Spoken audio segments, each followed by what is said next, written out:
तर नमस्कार मित्रांनो, मी अफसर शेख मित्रांनो. लाडक्या बहिणीसाठी एक महत्त्वपूर्ण अशा प्रकारची अपडेट आलेली आहे.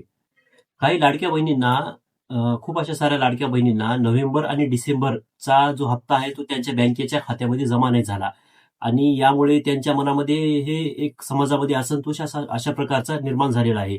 आणि काही तरी ज्या लाडकी बहिणी आहेत त्यांनी आंदोलनासाठी रस्त्यावर पण उतरल्या आहेत.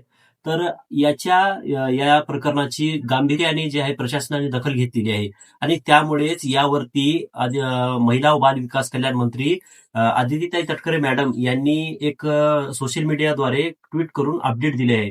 तर ती अपडेट काय आहे या व्हिडिओमध्ये आपण समजून घेणार आहोत. तर या कशा बाबतीचं ते अपडेट आहे आणि लाडक्या बहिणीसाठी काय माहिती आहे अशी पूर्ण जी माहिती आपण या व्हिडिओमध्ये घेणार आहोत. तर व्हिडिओ पूर्ण पहा. या चॅनलवरती नवीन असतात तर चॅनलला सबस्क्राईब करा. चला व्हिडिओ सुरू करूया.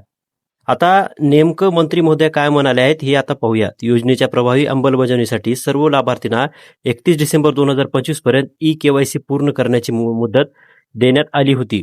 मात्र ई-केवायसी करताना अनेक ठिकाणी चुकीचा पर्याय निवडला गेल्याचं समोर आलेलं आहे.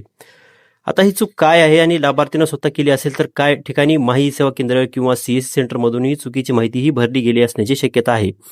कारण केवायसीमध्ये हो किंवा नाही या पर्यायाबाबत स्पष्ट मार्गदर्शन दिलं गेलं नव्हतं. त्यामुळे अनेक लाडक्या बहिणी गोंधळात पडल्या. आता याच गोंधळाचा परिणाम म्हणजे अनेक महिलांच्या खात्यामध्ये हप्ता जमा झालेला नाही. आता या सगळ्या परिस्थितीवर तोडगा काढण्यासाठी शासनाने नवीन निर्णय घेतलेला आहे.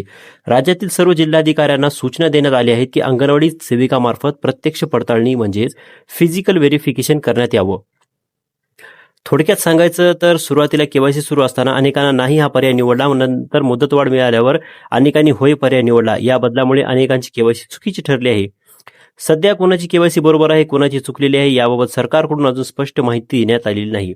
तसंच हप्ते का थांबले याचं ठोस कारणही अजून जाहीर झालेलं नाही. जर आधार नंबर किंवा इतर माहितीमुळे हप्ता थांबला असेल तर त्याचं कारण लाभार्थींना स्पष्ट सांगायला हवं होतं. केवायसीसाठी पुन्हा एकदा संधी किंवा मुदतवाढ देणंही अपेक्षित होतं. मात्र आता शासनाने फिजिकल व्हेरिफिकेशनची प्रक्रिया सुरू केली आहे. यामध्ये अंगणवाडी सेविका तुमच्या घरी भेट देऊ शकतात किंवा तुम्हाला बोलावू शकतात. तिथं तुमची कागदपत्रे, घरातील परिस्थिती आणि इतर आवश्यक माहिती तपासली जाईल. त्यानंतरच पात्रता निश्चित केली जाणार आहे. आता पुढील काळात या प्रक्रियेमध्ये काही बदल होऊ शकतात. याकडे सगळ्याचं लक्ष असणार आहे. येणारे प्रत्येक महत्त्वाचे अपडेट आम्ही तुम्हाला सर्वात आधी देणार. त्यामुळे चॅनलला सबस्क्राईब करा. धन्यवाद.